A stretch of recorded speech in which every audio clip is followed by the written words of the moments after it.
Good afternoon and welcome into the 50th edition of the R&R Sports Report, and just kind of how this show goes. What do you do to celebrate your 50th show? You do it on the wrong day. You do it online only, and I can only be here for the first hour. So we're doing it upright, apparently. But Robert, how are you doing, man? Man, you and I have talked so much over the last couple of days how busy our schedules have turned into. It is nuts knowing what we're doing. Volleyball tomorrow. I'm coaching another game on Wednesday, Friday, back at high school football. But listen, I'm not complaining because we get in football during football time. We're not cramming everything into 5 months. So yes, we got volleyball Tuesday, Friday, Saturday. Well, I have Tuesday, Friday, Saturday. You're there Tuesday and Saturday, right? Yep. And you have your football. My son has cross country tomorrow and Saturday morning. And we our bowling league just started yesterday, so we're trying to cram all of that in. I haven't even started. They're still sitting right here. Let me tell you. It got to the point that literally 10 minutes ago, I went, "Oh crap, we have NFL power rankings to do tonight." So there goes my sleep after I get off of work. So it's going to be crazy. But it's 50 episodes, man. We're basically a year, because I think we've only missed 1 week. There was only 1 week where we just didn't do a show while we were trying to transition to online stuff during like Christmas break or something. But Yep. How are you feeling after 50 of these things? Let me tell you, I've been nothing but talking this up all the time, trying to get even kids to start listening to us and building the program. But it's a lot of work to stay on, just even if we just touch on local stuff and even now area high school stuff. That we're so busy, and now you're covering stuff with the Tribune and even seeing a deeper amount of some of these smaller communities, football games and volleyball and soccer. So it's awesome. Yeah. I'm happy to be doing it. Not being in the studio is disappointing for the 50th episode. It's so much more enjoyable when we're able to talk back and forth while we're in the same room. The energy is a lot different when we do that. Having guests on is a lot more enjoyable because, again, we're right there with them, and it's usually easier to get them in a centralized location as far as like LCSC volleyball players or coaches or however that works. But I do have to say, doing it online works great down the road as well, because there are some high school coaches that working at the Tribune have allowed me to have conversations with that I would love to have on the show, but they live obviously out of town. So possibly setting that up will be easier, but it also works out tonight because there is zero chance we would be able to get this man on our show other than in our comment section.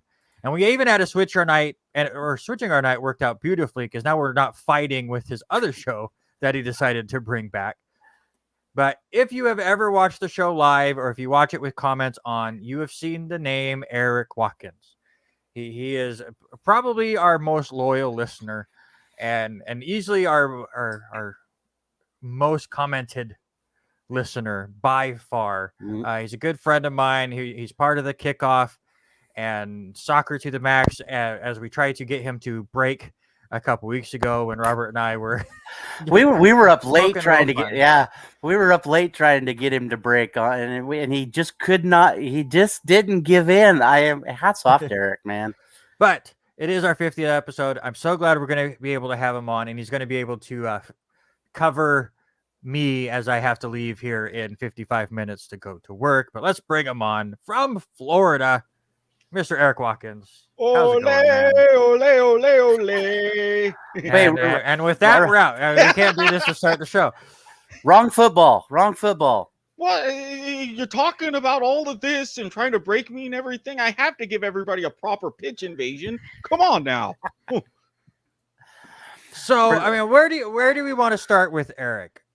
There's good and bad as far as fandom goes for Mr. Erik Watkins. Obviously, he's showing off the wonderful kit there of the Western Bulldogs, who do make the grand final. We will talk about that here shortly, and the team that is rooted for here that did not quite make the grand final.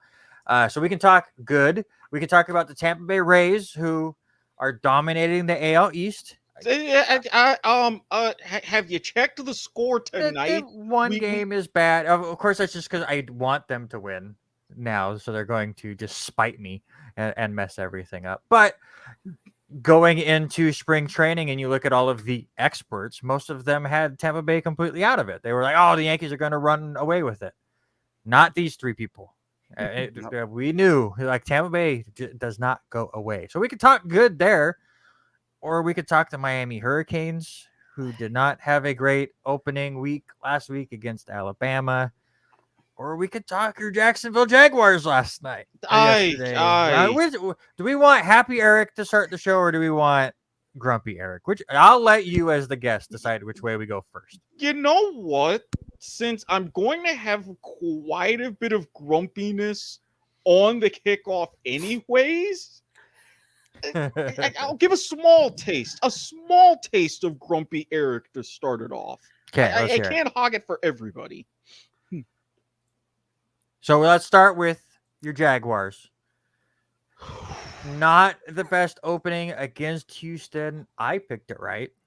I was happy with that. And it wasn't even that I'm against the Jaguars. It's just last year, everyone thought the Colts were going to take this huge step forward and be this contending team. And everyone thought Trevor Lawrence was either going to go to your Jaguars or my Jets. And that's kind of how it worked out. But what happened week one? The Jacksonville Jaguars stunned the Indianapolis Colts, and it ends up being their only win of the season. Kind of had that same feeling here. Like, are the Texans good because they dominated the Jaguars? No, there's a good chance they go 1-16. But week one is always so strange. If you look at just all of the craziness that happened around the NFL week one, just in general, this was part of it. Now, yes, the whole talk, Trevor Lawrence is a rookie. Yes, Jason La Canfora reports coming out that Urban Meyer, newsflash, he doesn't take losing well. The word unhinged was used. I get all that. Was I disappointed? Yes. Was I glad of that after being down 34-7? There was a little bit of a fight back. Trevor ended up with 3 touchdown passes. I'm okay with it. I'm not happy, but I'm okay with it. At the end of the day, 37-21, you've got a lot that you can still live and learn from. There's 16 more games left. Still on track for my prediction, 7-10-ish. I feel comfortable about that.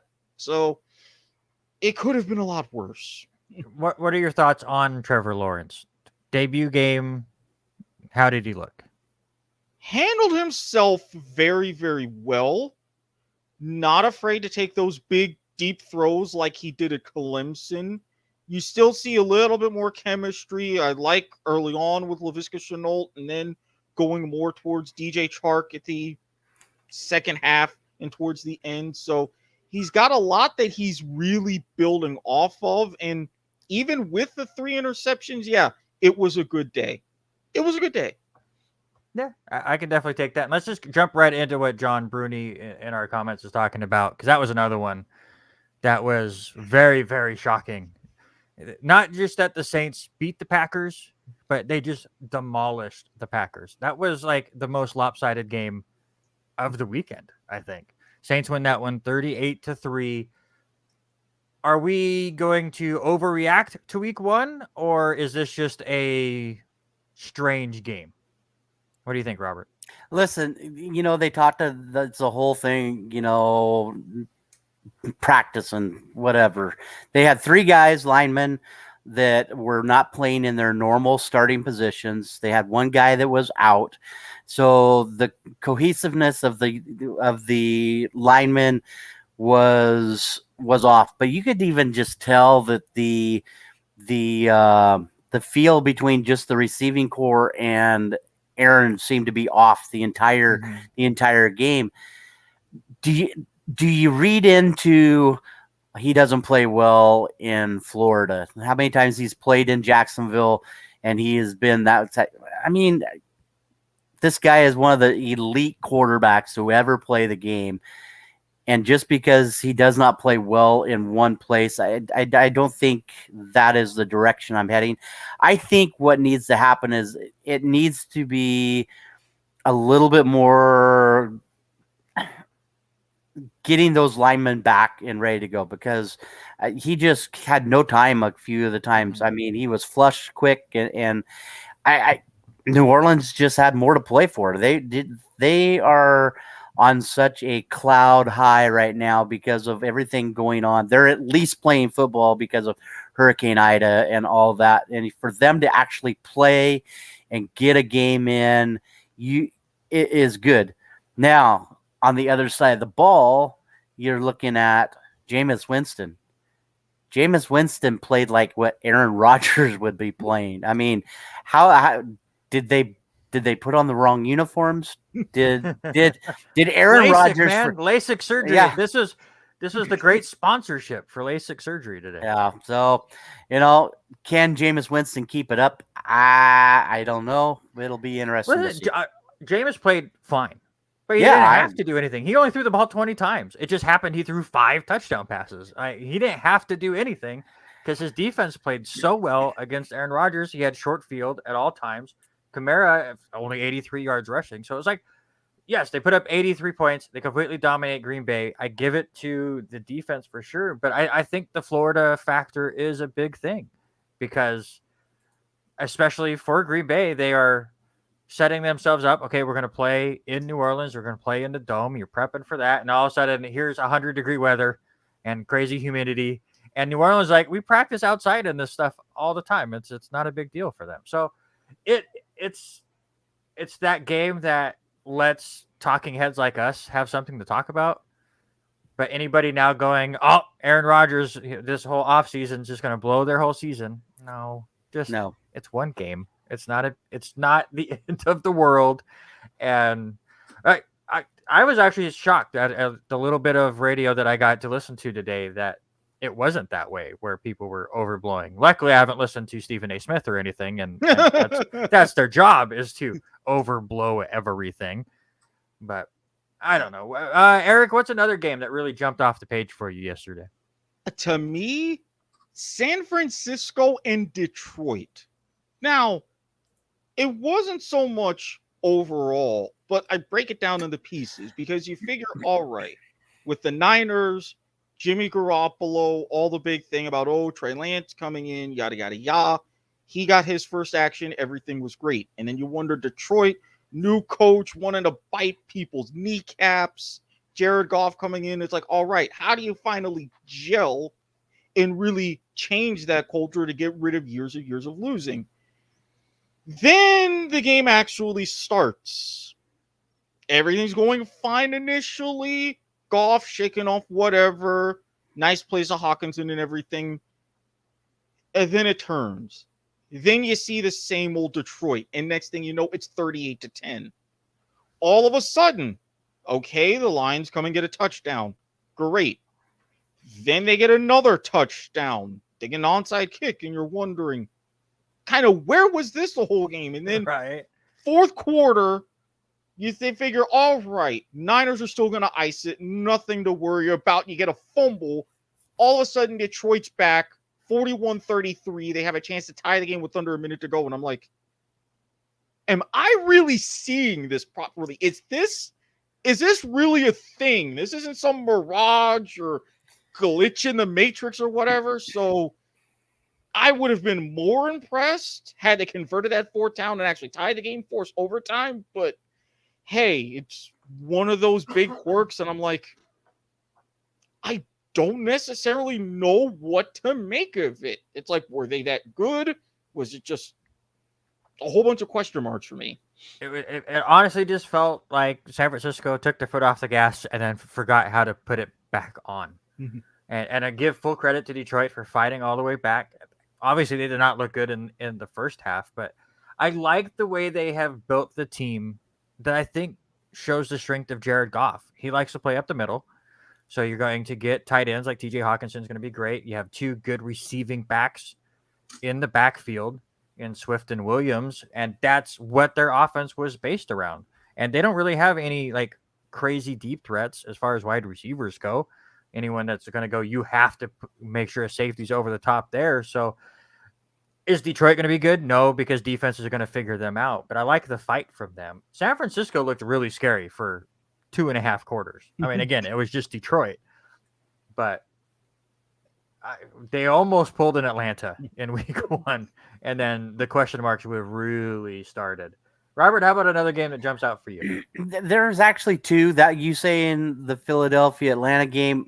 I want to lean that way, but I'm going to actually lean a different way.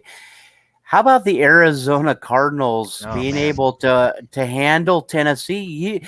We're all about Derrick Henry. We figured, okay, Derrick Henry's going to come in there. That's going to be a little bit new with Julio being in there as a receiver now for Tannehill. But I don't know. How about Arizona?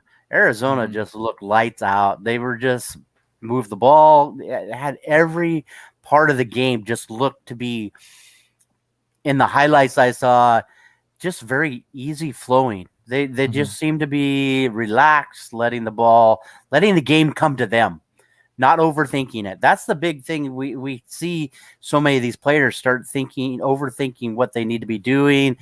It just didn't look that. And that was one of the teams that I took. And I told you that I said, watch out for Arizona. I said, maybe this is, it's Kyler Murray's time now. And I think that's the game that stood out to me because Derrick Henry did not put up the numbers that we figured that he would have in this ball game. No, and just to kind of piggyback off of your game, how about just everyone? We already talked about the 49ers, but how about the entire NFC West? Did we all underrate this division by saying it was the best division in football? Was that underrating this division? Are they leaps and bounds better than everyone else? I think Seattle beating the Colts by 12 was the least impressive performance of the weekend by this division. Listen, that was the first thing I heard about at football practice today. They were talking about, AFC, the coaching staff that I was working with is like, one of them was an Arizona fan and 2 of them were Seahawk fans. And I'm thinking, and that's all they were talking. We have the best division, and it's a little early to be saying that. Yeah, and they're all about, Seattle's this best team, and Arizona looked unbelievable. And guys, I'm gonna say the same thing. We just got done saying it's week 1, right? That's exactly what Erik just said about his Jacksonville Jack. It's week 1. Yeah, I agree. But I think we all felt it was the best division. Minus probably Robert because he's biased for the AFC North.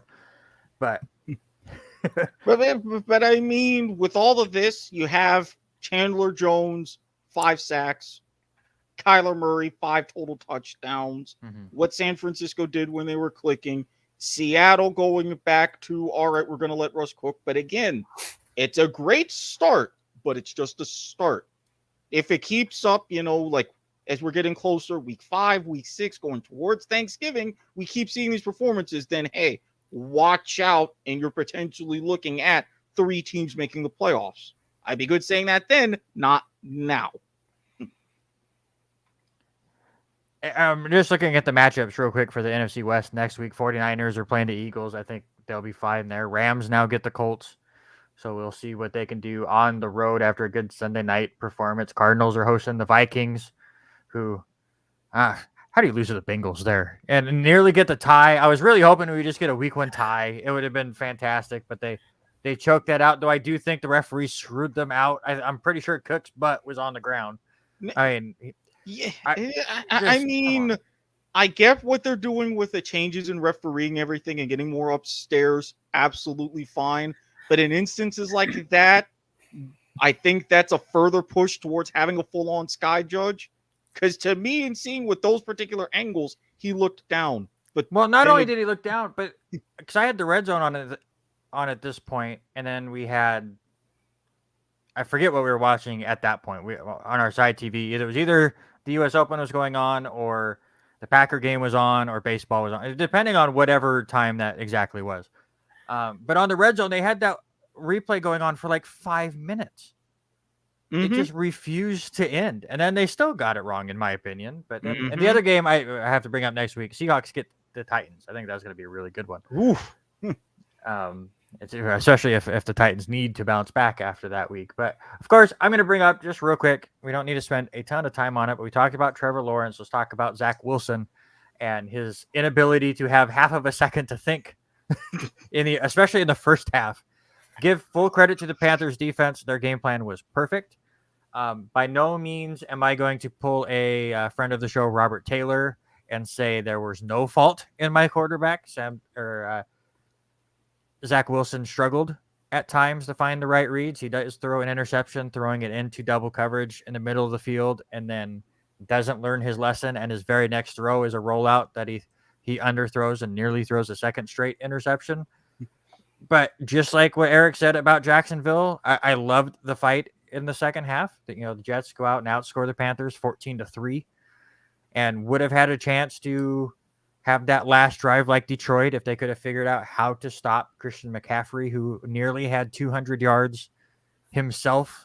He was a complete beast. But I thought the defense played way better than I was going to give them credit for in this game. They give up the one big play to Robbie Anderson, which felt like just great justice there. Former Jet to former Jet to beat the Jets. It's just at that point, it's like, well, I don't expect the Jets to win, but that was a cool moment. I was happy for Sam Darnold. I thought he played well.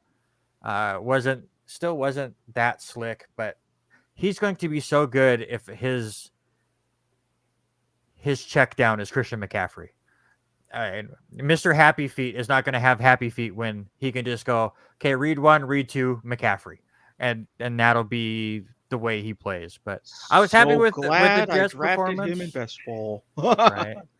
I was happy with the performance. We will go from there. Again, wins and losses this year as a Jets fan, they don't mean anything to me. They're not making the playoffs by any means. I just want to see progression.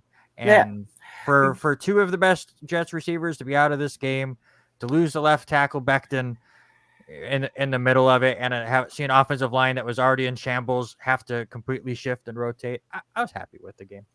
Listen, I wouldn't complain about 20 of 37 for almost 260 yards from a rookie in his first NFL start on the road. I think Zach Wilson played quite well.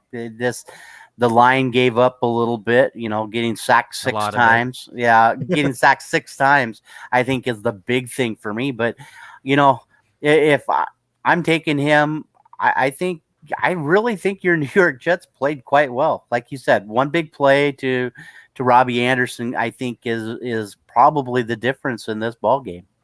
Yeah, what'd you say? 6 sacks in the game? It could have been 15. Right. If Wilson does not have the escapability that he does. Just some of the ways he got out of sure sacks was very, very impressive. All right, let's take the Packers out. I think the Packers win overall dud of the weekend. I think that is just safe to say. But Erik, give me your secondary dud, whether it's a player or a team. Who just failed to show up on Sunday? We mentioned it in our key games, and as much as I love to see it as a division rival, but I got to call out Tennessee. I mean, for everything they constructed, how they're really getting up consistent playoff contenders, division contenders, and that offensive line, Lawan in particular, just got owned. I'm sorry. You give up 3 sacks in the first quarter. That's just not going to cut it. Robert, how about you? So, I think for me, it had to be Atlanta. How can you lay an egg that bad at home? Philadelphia we knew Jalen Hurts was going to come in and play a great game, but he just looked really, really good. And it's almost like Atlanta was already down and out already to start the game. They looked like there was no fire whatsoever. That game is the one I think that really, for me, probably shocks me as much as laying an egg as the Green Bay game. I'm just going to go with the player and maybe a front office decision. For all of the talk of this is Andy Dalton's team and Dalton saying this is my team, that first drive is my dud. For them to drive down the field and then go, oh, it's going to be smart of us to throw Fields into the game, and he completes a pass down to the 3-yard line, looks fine, And all right, let's bring Dalton back to throw an interception in the end zone. That's my dud. I was like, for all of this, this is Dalton's team. That could not have looked any worse for Chicago's sake. And then to go out and just completely get run by the Rams just worked perfectly. It just shows to what you and I have talked about off air over the last few weeks. Nagy is just not an NFL head caliber coach. I think if this experiment does not pan through, I think he's gone within just I'm going to say week 10, week 12, somewhere in there. Are you saying that Matt Nagy is the Aaron Boone of NFL head coaching? Yes, pretty much. I think so. Robert, give me your star of the week. Oh man, there's so many games we could talk about. We could talk about Patrick Mahomes coming back. We could talk about Tyreek Hill coming back. You're gonna laugh at me, and I know we have one of our friends, a listener of the show, but give me Dak Prescott. Dak looks so good. I really wish they could have pulled out that game and could have been a really good game, but 400 yards, just getting back into it. We were all wanting to know how he would perform, and so I in the loss, I still think he was probably the best all around player, of the weekend. Erik, how about you? Same game, but I got to go to the other side of the ball. Also with fantasy implications, because I was dumb enough to leave him on my bench 47 points down the drain.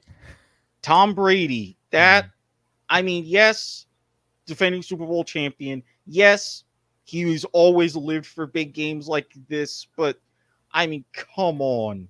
4 touchdowns and the way that he was just going through routinely dismantling that Cowboys defense. As much as I don't like the man, that was downright impressive. I'll go with one that I don't think we've talked about yet on the show. Jalen Hurts looked fantastic. Yes, it's the Atlanta defense, and yes, it's just 1 week, but his escapability and speed was fantastic. I love his decision-making from what I got to see of this game. 27 to 35, 264, 3 touchdowns, ran the ball really well. Oh, I'm curious if he's able to make that next step. I think all of us feel that the Eagles are the worst team in this division, in a division that's really bad. But if he can take those steps, next thing you blink, they're going to be a division contender. You've heard our predictions on the kickoff. It's interesting, but with the way, if he keeps trending up and the way that division is, you never know. Yes, 100%. Erik, I'll ask you, which rookie wide receiver had the best opening week? Devontae Smith with 6 catches, 71 yards and a touchdown, or Jamar Chase with his 5 catches, 101 and a touchdown for the Bengals? Especially with how he got open and that defense still being formidable, it was Jamar Chase. As much as I didn't like the Bengals drafting him over getting some offensive line help, they at least show, hey, we know what we're doing somewhat. Give that familiarity to Joe Burrow, more legitimate deep threat, a receiver who can get separation. He did that in spades. I was like, all right, now I can see where they were thinking a bit. He really showed out. Hagen, do you agree? How about unmuted? I coughed a minute ago. I forgot about that. Listen, I'm 100% in agreement with that. I was on Joe Burrow last year. I thought again, you said it a few minutes ago, and it's not because I'm a homer, but I still think AFC North is one of the best divisions in all of football. And that's fine. To have the probably 3 of the best, top 5 quarterbacks, future quarterbacks. I will use the term future in that statement because, Joe Burrow's only being his second full year. Baker, Lamar, both. I think they're just really good. And I love seeing the new connection with Burrow and Chase. It's going to be a tough combination with those guys, especially, from when they played together at LSU. So hands down, as much as I do like Smith and what he's bringing to Philadelphia, And just to show you week 1 craziness and not to overreact over 1 week, after 1 week, the Dolphins, Texans, and Eagles all lead their division as the only team to win. They have a full game lead after 1 week in their division. So there you go. That's week 1 in a nutshell. Let's look on to week number 2. Again, Eric, you are the guest, so I will go to you first. You are the one that gets to pick your game of the week first. Which game are you most excited to watch? Oh, let me see. Because while I am going a bit homer and seeing, oh yeah, Jaguars, how are they bouncing back? I'm sticking with the AFC East with this one, especially both teams' week 1 results. Bills and Dolphins. Yes, Dolphins kind of, as you were, slaying the dragon. New England, the evil empire that is Bill Belichick, going up there, getting a win. But the Bills, working to assert their own dominance, had a pretty significant blip in the second half against Pittsburgh. I want to see, how do those teams reset, go up against each other? Are the Dolphins going to continue to say, hey, we are a potentially serious force in this division? Or is Buffalo just going to say, all right, we're shutting this down now? That was a total aberration. We're ready to take that next step ourselves. So Bills Dolphins, the one I'm excited about and going to keep an eye on the most. I'll go next because I know exactly where Robert's going to go, and I won't steal it. But I hate to say it, that I have to watch it, but I want to watch the Titans and the Seahawks. Obviously, Titans losing week 1, looking terrible against Arizona, looking to bounce back. Seattle in their home opener. Do the Titans fall to 0-2 on the year? It's going to be an interesting game, and I want to see that one. But I know Hagen, who will be very distracted Sunday night when we're bowling, because Yeah, it's time to get the schneid off. It's got to go. It's Baltimore against Kansas City.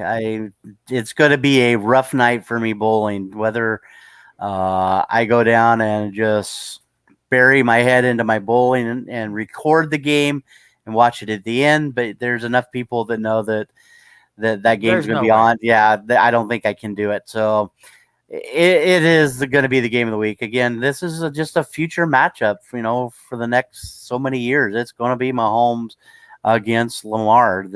And if Lamar keeps playing the way he is right now, almost 140 yards, 130 yards passing already, a touchdown pass, 121 rating right now in this game, it'll be interesting to see how they come out against Patrick on Sunday Night Football.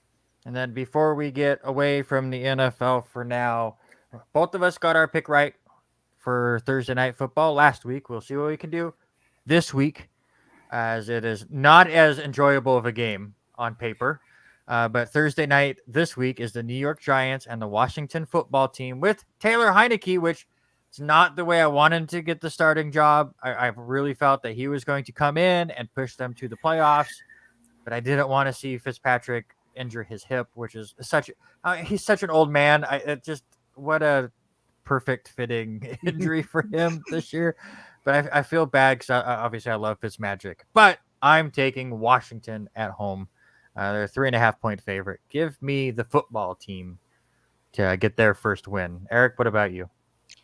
I'm right there with you. Having seen what Heineke did on Sunday, then what happened in the postseason last year, and even going all the way back to his time with the St. Louis Battlehawks of the XFL.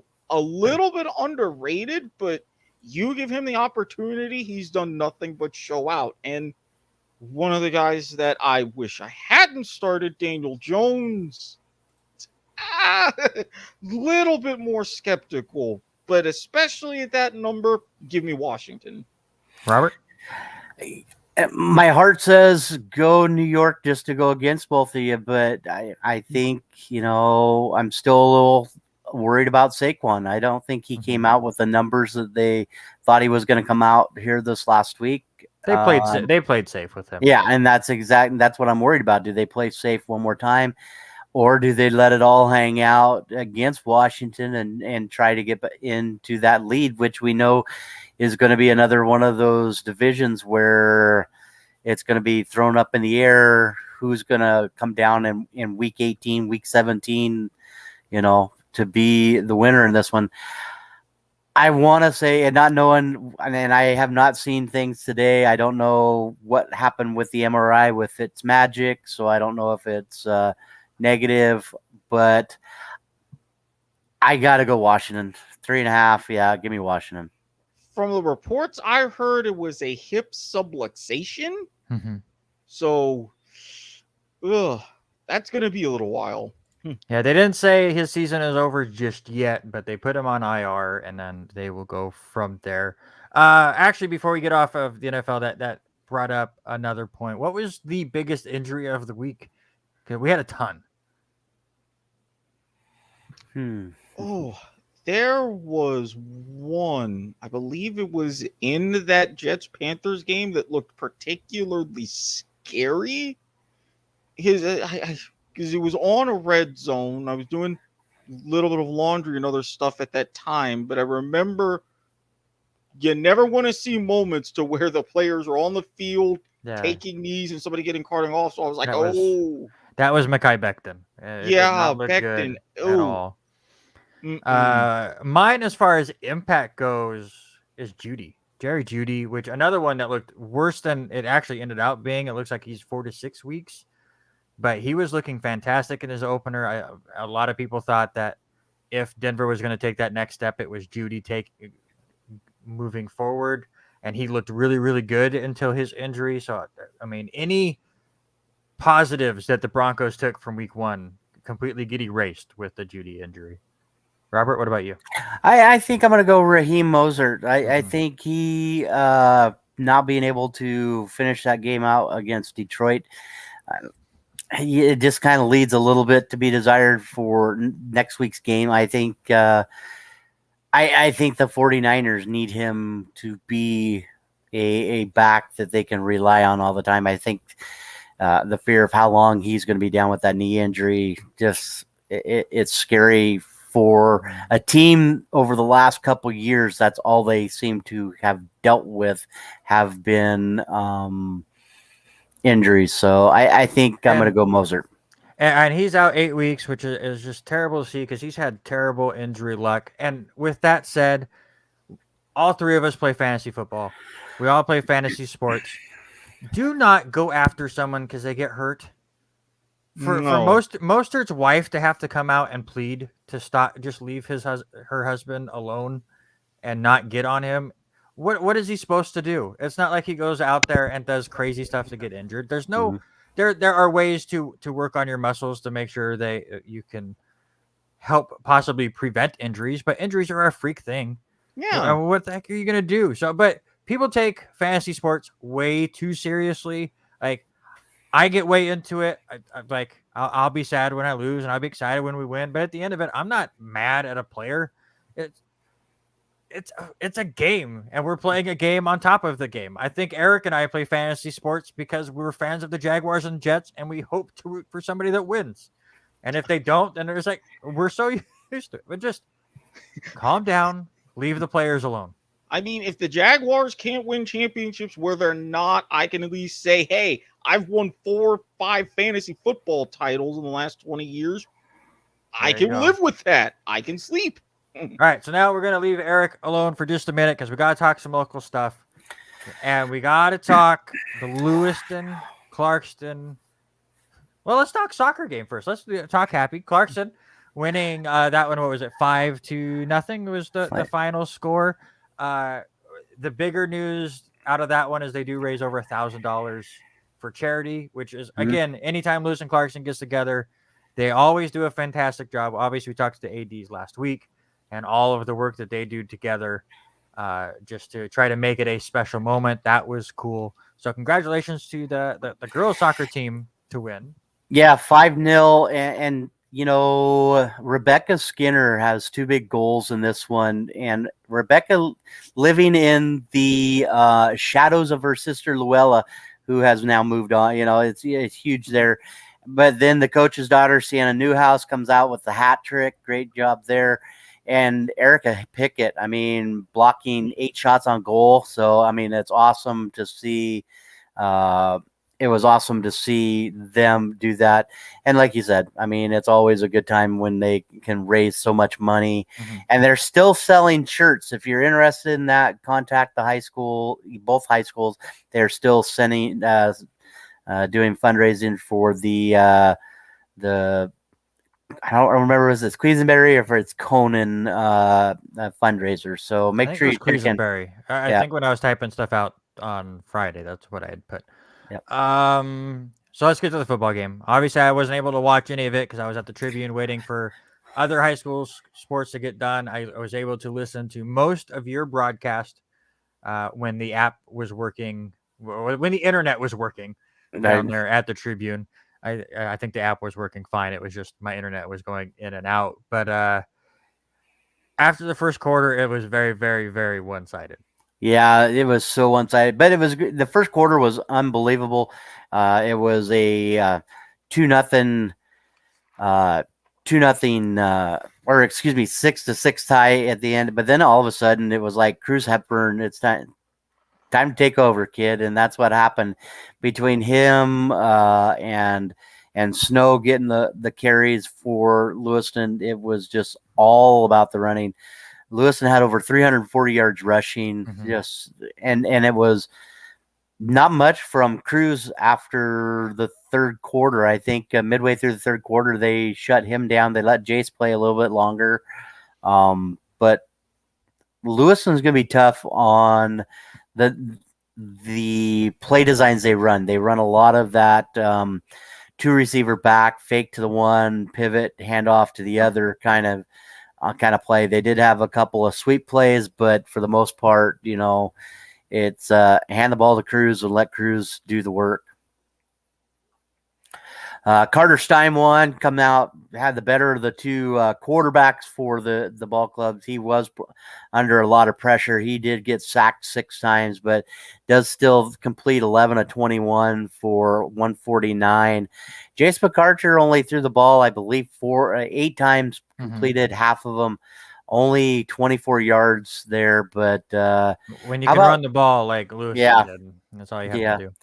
But Hayden Line come in there, the freshman for Clarkson. He ends up throwing 2 big passes, one for a touchdown, 41-yard touchdown pass to Landon Taylor, just to pad his numbers a little bit. He had 2 touchdowns off 3 receptions, and he had 110 yards. So Landon, was kind of the bright spot for the Banos, but you have to give it to Cruz and that defense there for the Lewiston Bengals. Absolutely. And again, I was sad I was unable to get there. From the sounds of it, from your broadcast, the crowds looked like they filled the stands pretty good, which is always great to hear. How was the atmosphere down there? For them missing a game last year and being the first game they've missed since World War II, that place was hopping. It took a little bit at first for Clarkson did not show up until about 35 minutes prior to game time. So, which tells me they did stretch out a little bit there at Clarkson before they got on the bus.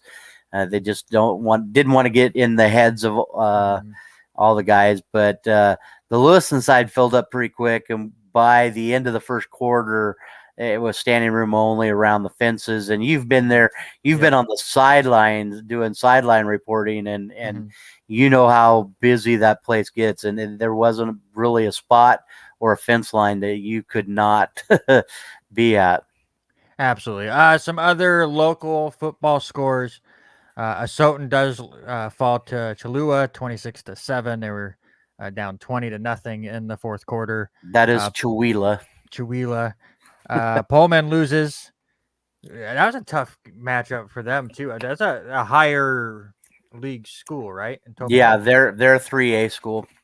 So they lose that one 28-7. And I'll let you talk about the Cougars in the Pac-12 segment in the next hour. But they win. So hooray for that, I guess. Against Portland State. I guess that's a little bit of a mouthwash after losing that game to Utah State. At least they're not Washington that lost back-to-back games, but you guys can talk about that here soon. Well, but yeah, let's get into LCSC Volleyball. They played 2 games this weekend. They split the 2 games. They defeat College of Idaho 3-1. And then again, a huge matchup with Eastern Oregon, who's now ranked 14th in the country. The first set was like 29-27. It was another really, really close first set, which was like the game that we had at the Activity Center, but LC loses that set and then ends up losing all 3. So they go 1-1 on the week. They are now 6-6 on the year, 1-3 in conference, and they have 3 conference games this week, starting tomorrow at 7 p.m. They'll be taking on Walla Walla, who Walla Walla is 0-5 on the year, 0-4 in conference. LC is 6-0 in this series. They've never dropped a set.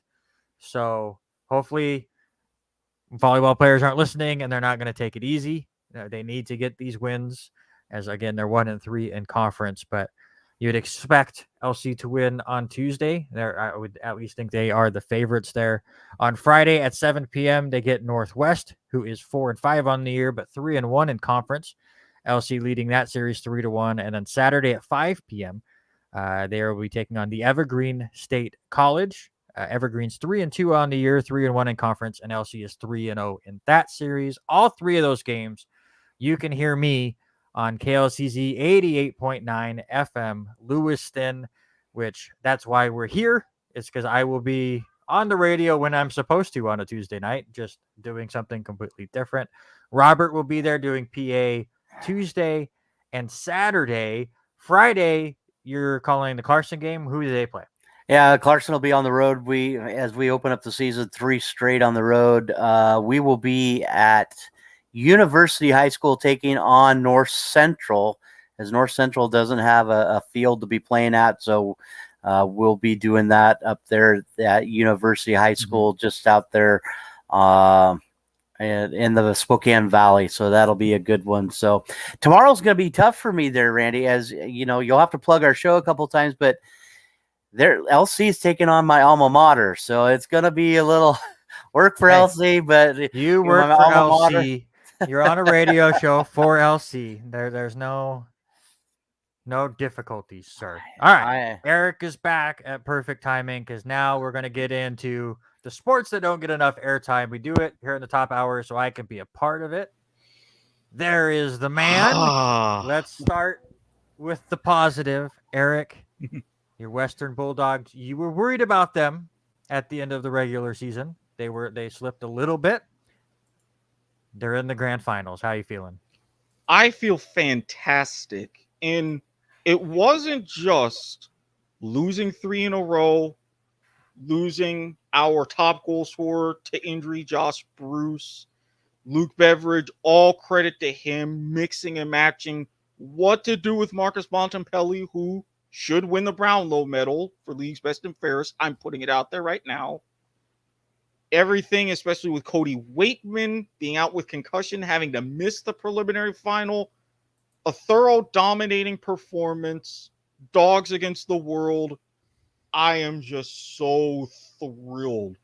I was really happy with the big win, especially with what the South Australian government tried to pull, because after the win against Brisbane, they had to go all the way to Perth for quarantine.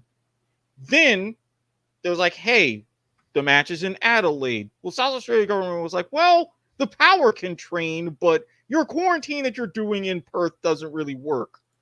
So missing out on that.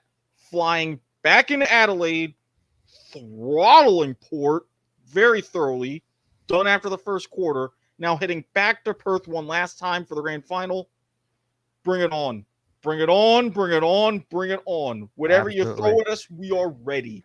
Western up 44-7 after that first quarter, 80-22 at halftime. Just a complete throttling, just like the other prelim final was. Unfortunately, as Geelong forgetting to show up against Melbourne, losing that one, 125-42. Kind of sad that both semifinals were over so quickly.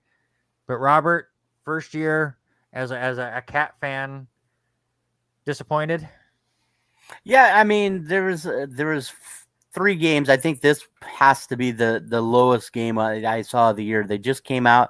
There's a couple games they came out really flat in the first period, and but they were able to come back and at least make it a bit of a game. This one, there was just no fire, scoring 1 goal in the first quarter, and to be behind already 33 to 6, and then just they just didn't get any offense, but then to only score 1 behind in the third quarter. That's not you get 1 behind while you give up like 8 goals. That was a fantastic quarter. Yeah, so it was just rough to watch, and so I am excited by team that I picked. Is you just kind of threw me out there, pick a team, and I messaged a couple of different folks that I know.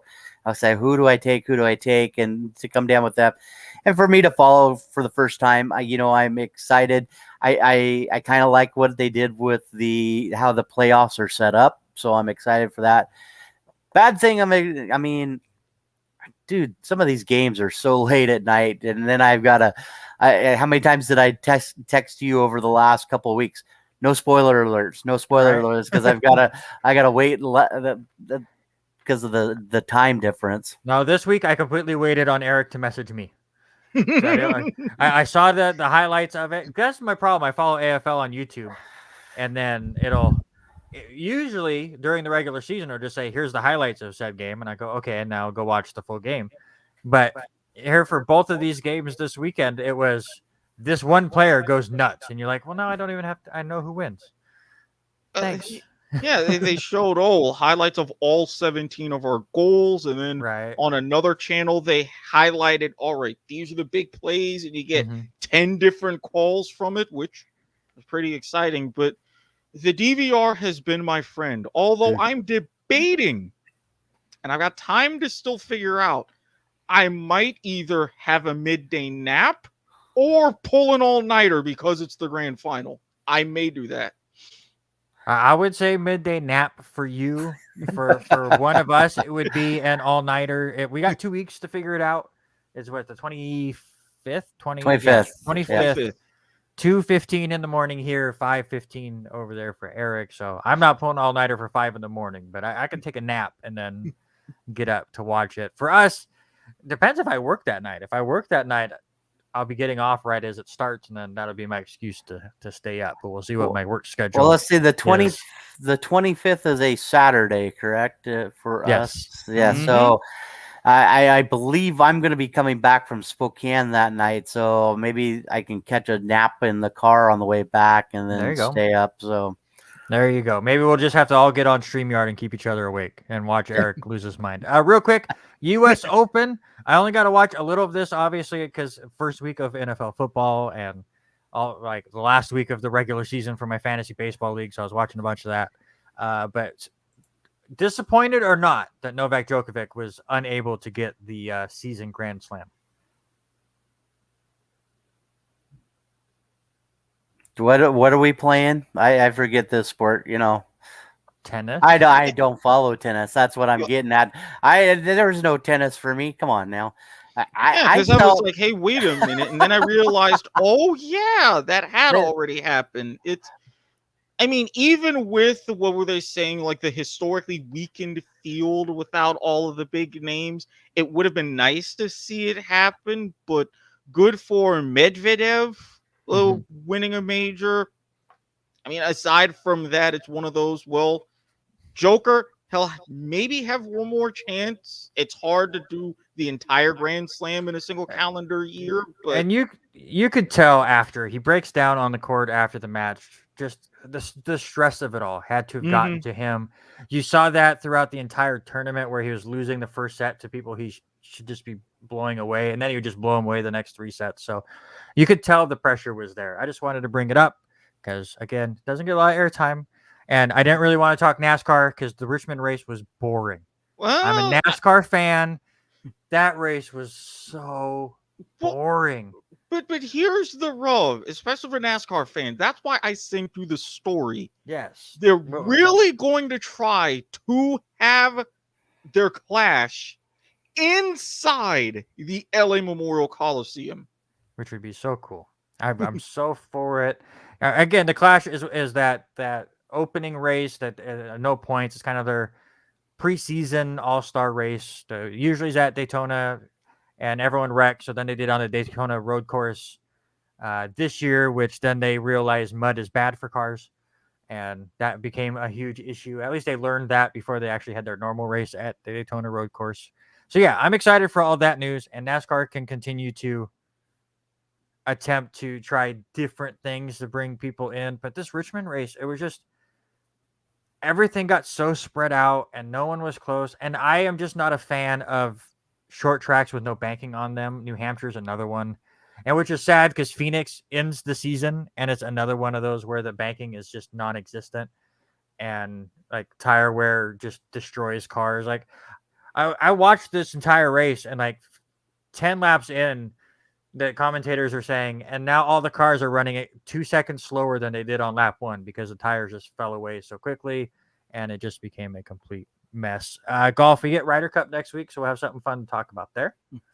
That's all we got. We got real quick here before I got to get going, and I'm excited to have Erik on for this. It is our when I leave, you guys can talk all about college football week 2 and get Erik's take from the other side of the country about how terrible most of the Pac-12 is, minus Oregon. And you guys can talk about the USC firing that happened today and all of that.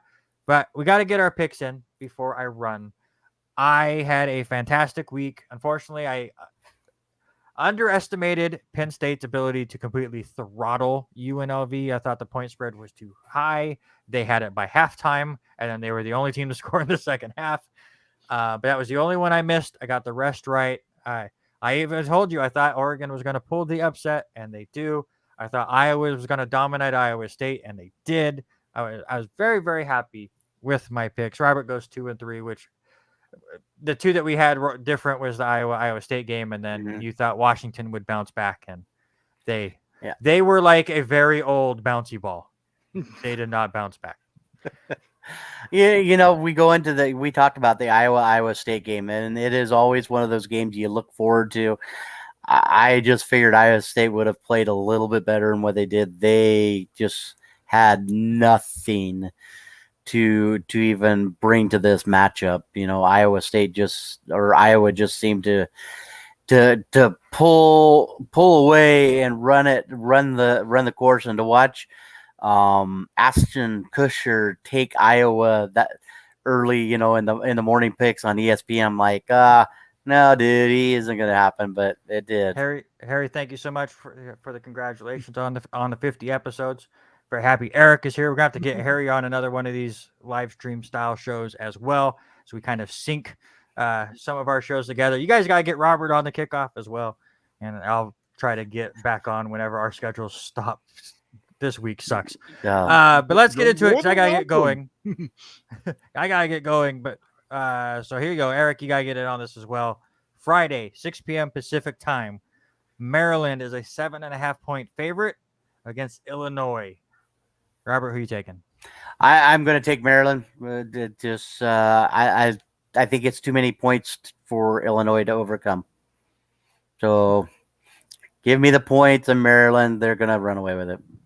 Give you the point. You're giving the points. I'm going to give the points, but I think they're just going to be over the top of it. I think it should be points. I think it should be closer to 10. I'm taking the 7.5. Give me Illinois. What do you got, Erik? I'm sorry. Have you seen? But Brett Bielema, no. At 7.5, give me Maryland all day. I will lay those points. Even 10 might be a little bit kind. I'll say that. That is very fair. Let's move on to Saturday. And I wonder if Harry is still on at the moment. Because at 12:30 p.m. Pacific time, number 1 Alabama, which Erik knows all too well, is laying 15.5 points against number 11 Florida. Erik, who you got? I know Harry's going to appreciate this, and I'm hoping that it comes true, and even more so, given my experience with that team. if there's one or two teams that could really hang tough with Alabama, I think Florida's one of them. Give me the Gators. Interesting. I am taking Alabama. I think they'll have this by halftime. I think they'll more than have it by halftime, especially 15.5. So, yeah, give me Bama all day. All right, then we go to the other side of the country and in a game that who could be worse. Also at 12:30 p.m. Pacific time, USC, without their head coach, is still laying 8.5 to Washington State. And how did Washington State get 3 straight home games to start the year? That's the surprising part to me. But everyone's freaking out about the new head coach. I think it sparks a light under them. All WSU coach is going to hear all week long is, did you get the vaccine or not? Because today was the last day for Washington federal people to get it in time with the deadline. Some of the people that I follow that cover WSU put the transcript of his interview today, and he had 12 different questions that were about the vaccine. So he's going to be distracted. Give me USC. I'm gonna stay with the Cougs. They looked really good against Portland State. I think it's going to be a little bit of a mess at USC with this whole coaching thing until they get somebody hired in there. So 8.5. I think the Cougs could get in there under the 8.5. With this, it's really that new voice syndrome. I've seen it. I've dealt with it even covering my time with arena football. That first game or two, you're in that honeymoon phase. Everybody's just going to be relieved. Give me USC. If this were a couple weeks down the road, I'd say different. But for the timing with this one, fight on, Trojans. All right. Make up for losing the College Bowl. Saturday at 4:30 p.m. Pacific. Again, I hope Harry's still listening. But number 22, Auburn, is at number 10, Penn State. Penn State giving the 6 points. I will give up the points. Give me the Nittany Lions. Eric, how about you? With the way that they were able to come in and dominate defensively going into Camp Randall, Penn State's sending a message. And with Auburn, this could potentially be one of those okay to good years, but I don't see it with this one. Give me Penn State. I'm going to bounce on the other side. SEC, give me Auburn. I think that it's going to be a put up or shut up year for this ball club. All right, the last game in our pick, I'm at 7:15 p.m. Pacific time. Number 19, Arizona State, laying 3.5 at number 23, BYU, in the old Pac-12 after dark game that, as somebody that now works for a newspaper, absolutely hates. Because we're always waiting on this crap to get done. Robert, who you got? I don't think it's enough points. I think Arizona 3.5. I don't know. Give me BYU. Give me BYU. Give me the Cougars. Robert, who is the head coach of Arizona State? Your man from the New York Jets, Herm Edwards. And what do you do during a game? We play to win the game. By more than 3.5. Give me Arizona State. I mean, honestly, BYU, big win in the Holy War. I called it, ending that streak. Fans were so emotional. I think it's going to be a letdown. I've got Arizona State winning the Pac-12 South. Fork 'em, Devils.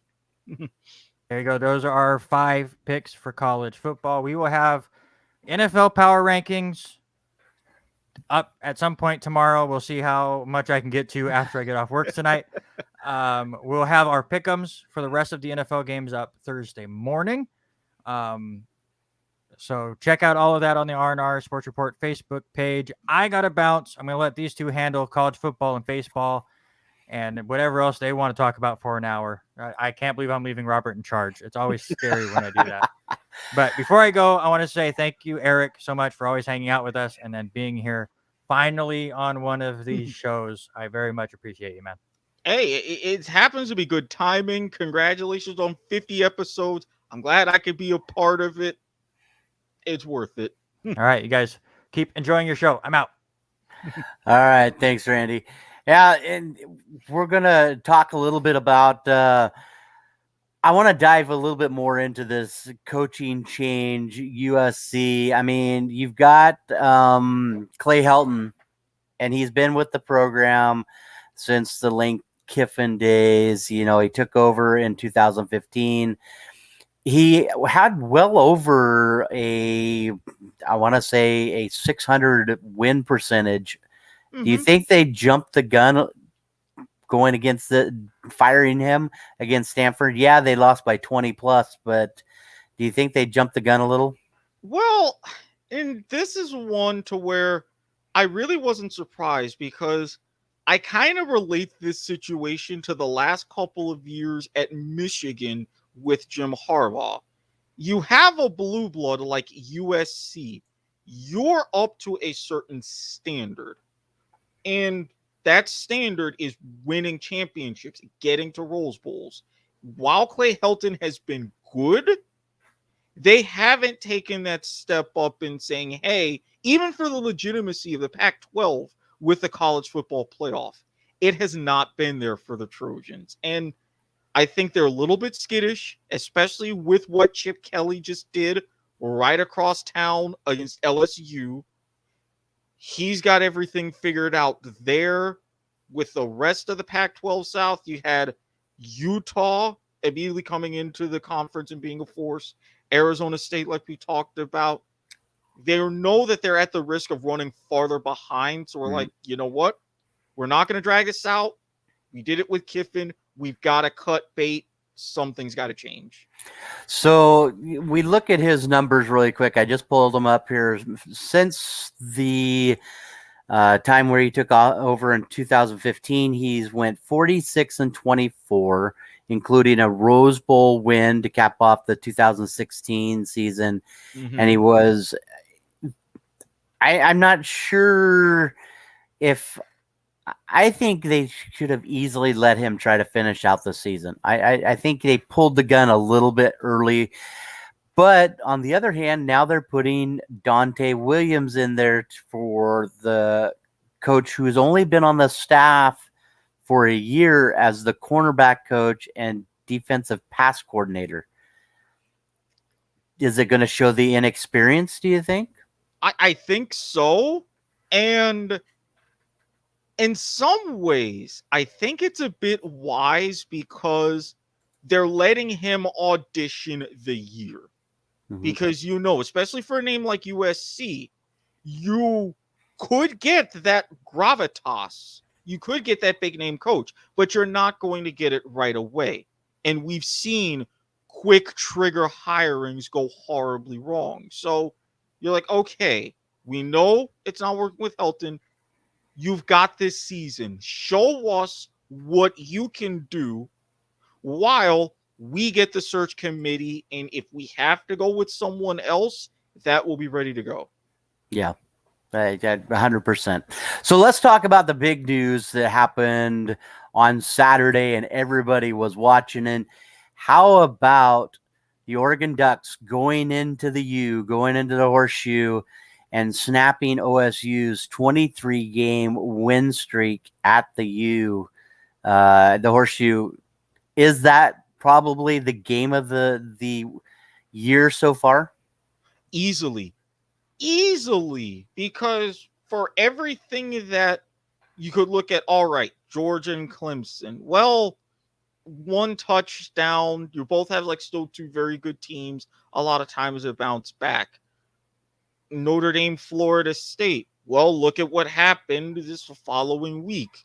Florida State being upset, Notre Dame almost being upset by Toledo. But with this one, you sort of expected something from Oregon with the Pac-12. You know, Ohio State, Ryan Day having not lost as Ohio State head coach in the regular season. This was just a stunner because now you've got not so much implications for the Big Ten. It's still Ohio State's conference to lose, but you're looking ahead to college football playoff rankings. Anything happens to where a razor thin margin, Oregon State goes ahead and does their thing, they could wind up above Ohio State. Or if it's a thing of who's on the bubble, Oregon gets this big advantage. And as I had mentioned, for the legitimacy of the Pac-12 having been almost entirely shut out of this 4-team system, this is just a big step at saying, okay, we're still here. These last few years we've been down, but quack, quack, quack. Mm-hmm. So your opinion on that, with the Pac-12 only getting 5 games last year, and them rolling into Horseshoe Bend there, do you think the Pac-12 doesn't get enough love from other teams, or was this just an off day for Ohio State? And I don't mean this in a bad sense, because if you look at the numbers for CJ Stroud, dude, this guy put up numbers that would have been in a 2-game set, 35 of 54, 484 yards, averaged 9 yards a pass, 3 touchdowns. I mean, it's just crazy. Is Oregon not getting the love? Is the Pac-12 not getting enough love? Or is it this Ohio just kind of fell asleep a little bit? I do think that it was really they fell asleep a little bit, because for all the times recently that the Pac-12 has had these marquee games, a lot of times they've fallen short. I mean, even a reference to this week, Washington against Michigan, where the Huskies just had nothing, no answer whatsoever. So when these opportunities come up, you have the programs like Ohio State saying, all right, it's going to be a bit of a struggle, this and that, but we can still come out. And Oregon, just like with UCLA against LSU, they're showing they've got much, much more to prove. I don't want to entirely say that the beginnings of this seismic shift in college football alignment has anything to do with that, but when you've got this kind of news, these sorts of big games, it's like, let's remind everybody, Cristobal Kelly, that we're still here. And I think Ryan Day, for as good of a coach as he is, and CJ Stroud, still one of the front runners for the Heisman, even though it's incredibly early in the season. Yeah, like you said, fall asleep a little bit. And you really underestimate, because you figure, oh, we're going to be fine in the end. Now it's like, we've got to fine tune some things. Right. And you said Heisman. I still think that Stroud's got a great chance at the Heisman. Can you throw CJ Verdell's name in there after his performance, 20 carries, 161 and 2 touches? Maybe. He's very top 3, but it's this 2-horse race for the time being. Stroud or Spencer Rattler from Oklahoma. But if you're breaking the mold of quarterbacks, that's a good choice.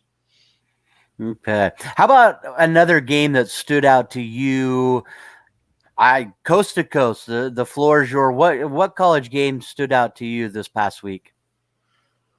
I'm going to say this, and I just mentioned it, Notre Dame Toledo, because I could go with Florida State, how I loved the last second Hail Mary total defense, see them get humiliated. I loved that and that side being a Miami fan, but I do feel kind of bad because you're still this season dedicated to the late, great, the old daggone Bobby Bowden. But with Notre Dame, Brian Kelly's on the verge of breaking Knute Rockne's record for the most wins as a Fighting Irish head coach. You just survived needing overtime against Florida State. All of this talking with alignment in the ACC, everything else, you're trying to get to the playoff. No disrespect to Toledo, but that's a team that Notre Dame is not used to struggling with and shouldn't. And the fact of that, with a minute to go, you've got to come back and come from behind to win, which you do. You score within 30 seconds, but if you're trying to live up and keep this reputation like you've had, you're not in that situation. So that one rang a couple of bells to me. Yeah, I agree 100%. You know, they don't cover their spread, as it was a double-digit spread, I believe, the last I saw. And for them to let Toledo just hang around and be there for it, it's just crazy. For me, I'm gonna have to say, and you probably heard it last year, I've been on Cincinnati's bandwagon. You know, right now they're ranked 7th in the nation. Yeah, they played Murray State this week, but I'm excited to see what Desmond Ritter can keep doing. You know, he didn't put up huge numbers this last week, but I think he was barely at 250 yards and a couple of touchdowns. I'm excited to see what Cincinnati can do, but I think they have that persona as they're not a big college, and so they're not going to get the notoriety. Granted, they're number 7. Could you see Cincinnati being one of those teams that finally make a push into that top 4? I really do. And if anybody mentioning going back to the Big 12 news, there is a reason. Call it for what it is. But there's a reason that conference had Cincinnati on their minds. And even with going through all the expansion scenarios, Cincinnati being right there up as high as 5, I think with this, they're going to show, hey, we really do belong. We really are going to go all out, and we're going to let people know this is why we're going to be moving to a Power 5 conference. If anybody can do it, it will be Cincinnati. So you look at their remaining schedule, and I love Cincinnati, and I really am looking forward to this schedule. You've got Indiana, who throttled the Vandals, the Idaho Vandals this week. That's who Cincinnati takes on this week. In 2 weeks, on the 2nd, Cincinnati gets that Notre Dame team, which is going to be, I believe, probably the game of that weekend. You know, and I think it's going to set the tempo. And then you got a few of the other ones.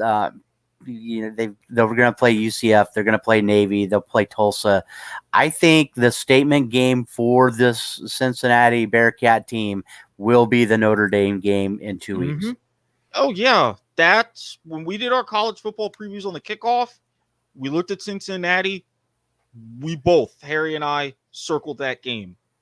Because for all of this, you know, Notre Dame, the tradition, the ranking, touchdown, Jesus, all of that. For a school like Cincinnati, they're going to be like, you know what? All this is to us is a 4-hour bus ride to an opponent. Mm-hmm. That's it. We go, we do what we do. And now that they have that blueprint from Toledo saying, hey, this is how the Irish are vulnerable. Offense, they're having quarterback issues. Defense, we can get into their coverages. We can exploit the running game. Cincinnati is going to have a strong belief they can go in and get that W. It wouldn't surprise me whatsoever if they do. We did talk about a couple other games. Is there another game in the conference that stands out to you in week number 3 in the NCAA? Besides the ones we talked about, for me, I think it's UCLA. They're going to go in. They're at home. They're hosting Fresno State, who's 2-1 on the season. They've held their own over the last little bit. I want to know, is the Pac-10, I keep saying Pac-10, is the Pac-12 for real? Is it for real? Can they be a contender? Does UCLA take the lead in the South? I mean, that's something. Can they keep it going? How is that going to factor in? If that's a game to mark. And for me, I am going to go homer on this one because this was another game that I circled in the preview. My Canes hosting Michigan State. The Alabama blowout, I was one of the first ones to see that coming. There was a little something in the second half, but I figured we would just be done. That they were just too good. What really worried me, though, for as good as Appalachian State is, having a quarterback like Chase Bryce come in, the hero at Clemson coming in for Trevor Lawrence in Syracuse, transferred to Duke, now transferred to App State. I get that. But seeing Derek King not being entirely still his old 100% self. Weaknesses really the linebacker time or secondary, offensive line protection a little bit funny. That game you mentioned with covering the spread, that was 8.5. We didn't do that. Now for the weakness that Michigan State is supposed to be, I said then, I will say now, there's always that one game that we still have no business losing that we do. If we take care of business, I will be so much more relieved going into the ACC season. But if we don't, I'm not personally prepared for the questions that are going to be asked of head coach Manny Diaz or that staff because they're going to be there. Get this one out of the way, whole thing changes. Number 24, Miami is who you're talking about. 1-1 on the season, taking on Michigan State, who is 2-0 right now. Morning line odds as of right now, Miami favored 6.5. So it'll be interesting to see how that plays out in this ball game. So, oh, I wish I had heard that. Now I'm really nervous. and it's early. Things can always change. So, but it will be an interesting weekend for the Hurricanes at home as they take on Michigan State. We're going to change gears a little bit. I'm going to leave MLB to the very end. Let's jump into something Randy and I talked about.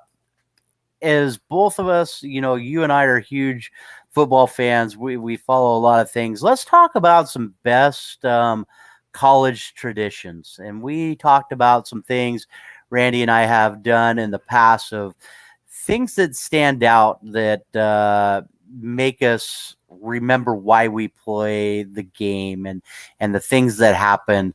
And we'll go down. One of the first ones for me, it has to be probably number 5 on the list or so, is always remembering the sign that says "Play like champions" in Notre Dame. You talk about Newt Rockne, and you talk about the idea there.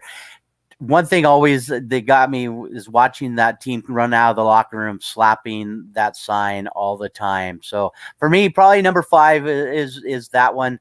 Another one for me that stands out will always be the Army-Navy game. Doesn't matter how good Army is, doesn't matter how good Navy is.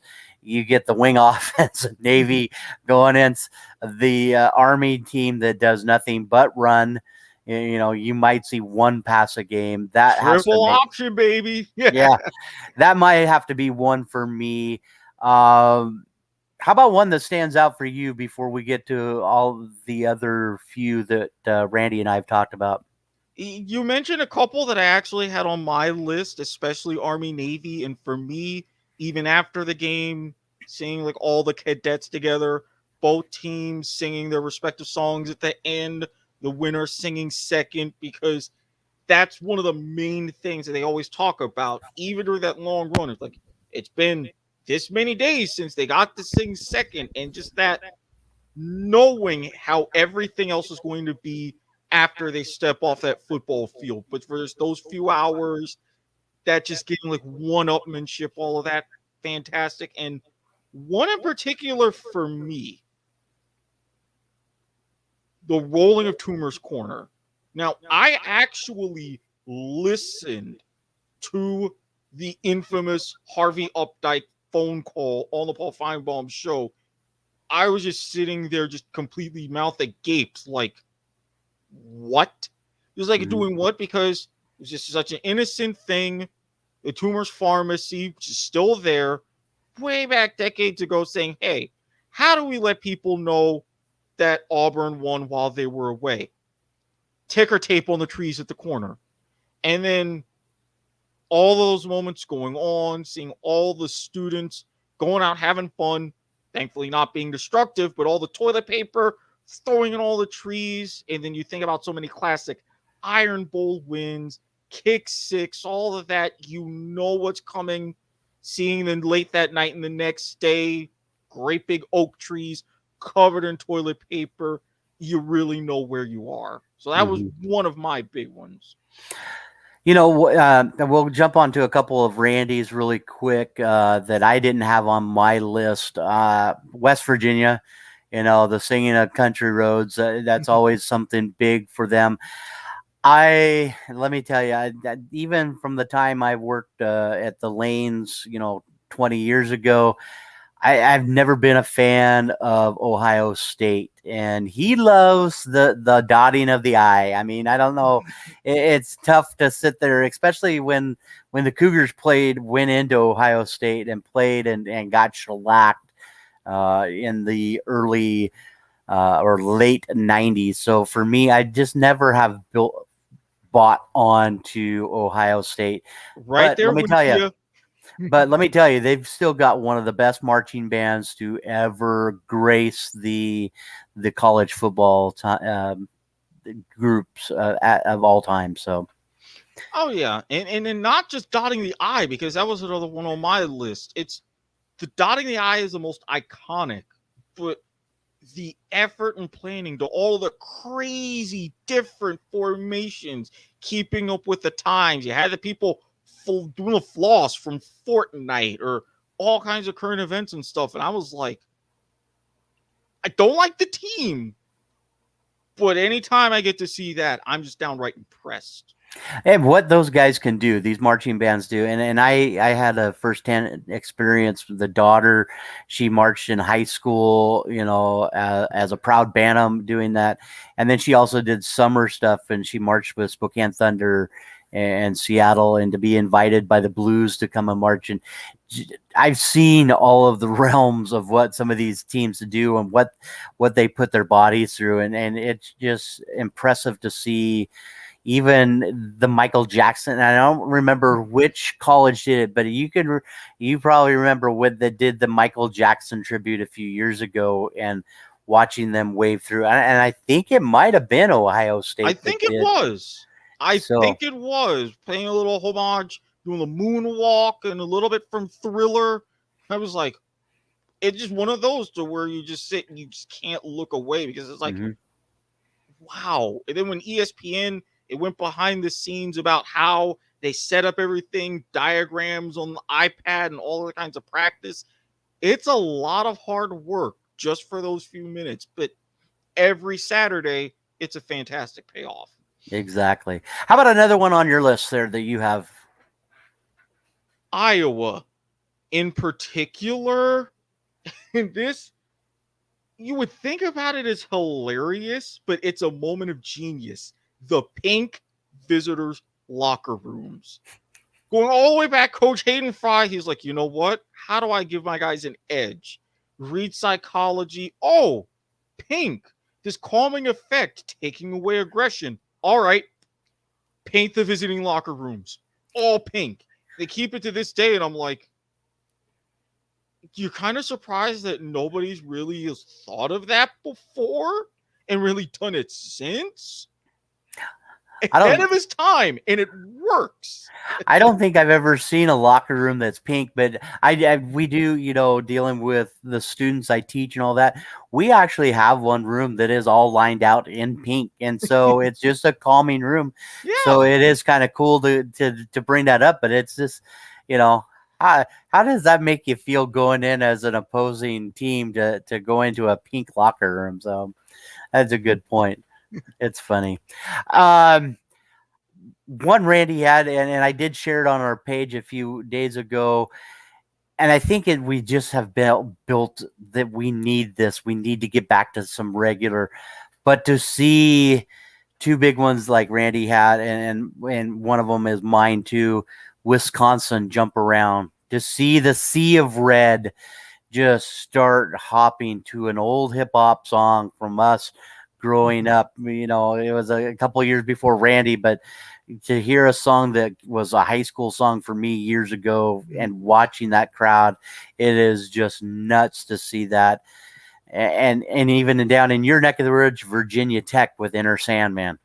That was one of mine on the list too. All the times with all the games going into Blacksburg and then just having to play that, of like, I just had to take a deep breath, because I know you hear those first couple strings of the guitar, and I'm thinking, if we're off, I know this crowd, I know that team. Soon as they come out, they're going to be ready for it. They're going to be amped. We had to be just as amped.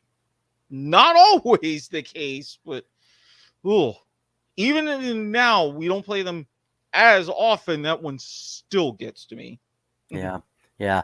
And the other one, we talked about Clemson a few minutes ago. How about Howard's Rock? You watch the guys come right by Howard's Rock, rub the rock on the way by. But I think for both Randy and I, our number ones have to be the same.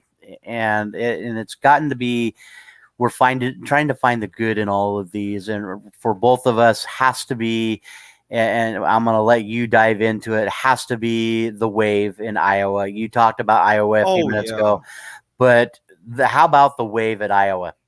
Oh, yeah. At the end, every third quarter, Kinnick Stadium, they all turn, wave to the patients at the Children's Hospital, knowing they're watching and all that. And you even see the kids and some of their parents with the signs and everything of the games. It's just, I'm not only glad that they do it, I'm also glad and like saying, hey, whenever there's an Iowa game on TV, they mention it, they show the great shots, and it's like, I've said, those kinds of things that not just in sports or college football, but just humanity, looking out for one another, caring for one another, which, not to delve too deep into that rabbit hole, but you know what I mean. And with something seen like that, it's just so sweet. And it's like, and no matter what, when you see that at Iowa, it's like, come on, win for the kids,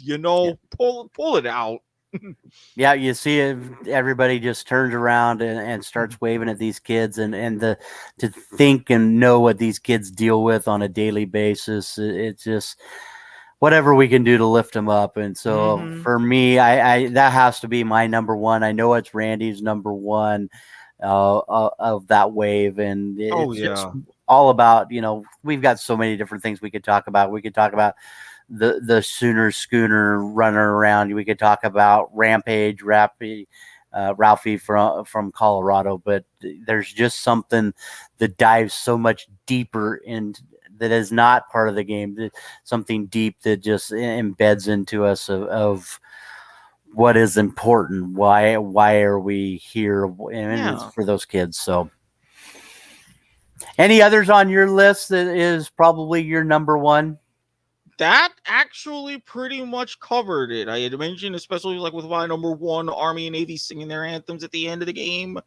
Well, seeing, the cadets, the midshipmen waving around, knowing they got that last one, knowing that they may see some of their brethren again in the toughest of circumstances. But with mine was actually all covered.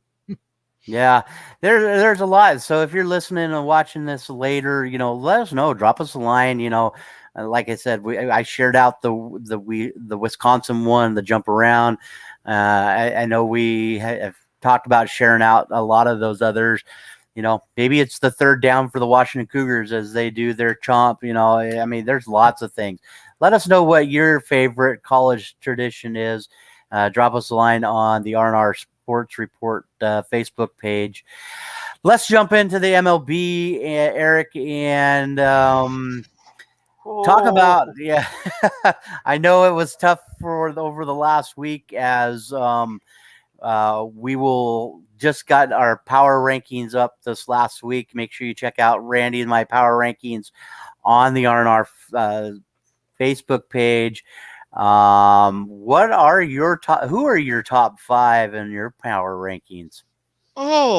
Even though it's really been a slippery slope, and I do have a little bit of a vested interest in this team, to me, the Giants, they keep proving why they are the best right now. Even one of my former Rays, I still kind of hate we had to let him go, Evan Longoria, still showing up, just hit his 11th home run of the season.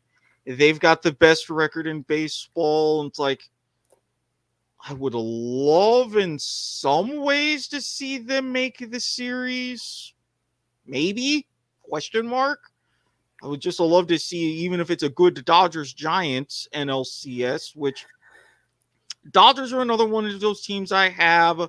Scherzer, ever since he's gone out west, I can't say he's been revitalized, but that's what it almost seems like. It's just change of scenery, helping an already dominant team chase that division title.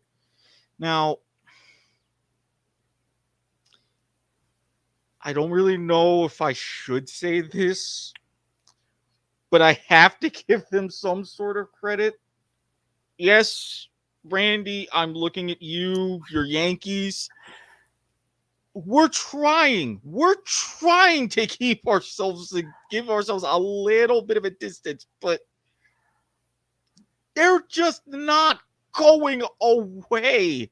And as much as he's even messaged me saying, oh yeah, the division's wrapped up, as you've seen with these past few games, we have our off nights, we have our off pitching. Thank you, Ryan Yarbrough, but giving the Yankees credit for hanging around doing their thing. Yes, I am going to include my Rays. Still got the best record in the AL. Still on track to win 100 games. When we've got our lineup just firing on all cylinders, we can outscore anybody. We can put up 8, 10, 12. But still, with the way that our pitching is, if we have an off night like we had tonight, we had another off night against Detroit where we gave up 10.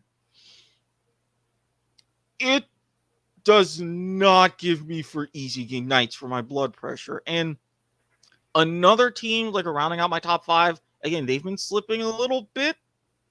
Give me the edge with Cincinnati over San Diego, because again, with Blake Snell, with everything setting up in San Diego, they can still have a great run, but I don't know what's going on, what kind of magic potion the Reds have just coming out of nowhere. And if they wind up sneaking in that second wild card, hanging on to it, they're another one of those teams that can make some noise in October.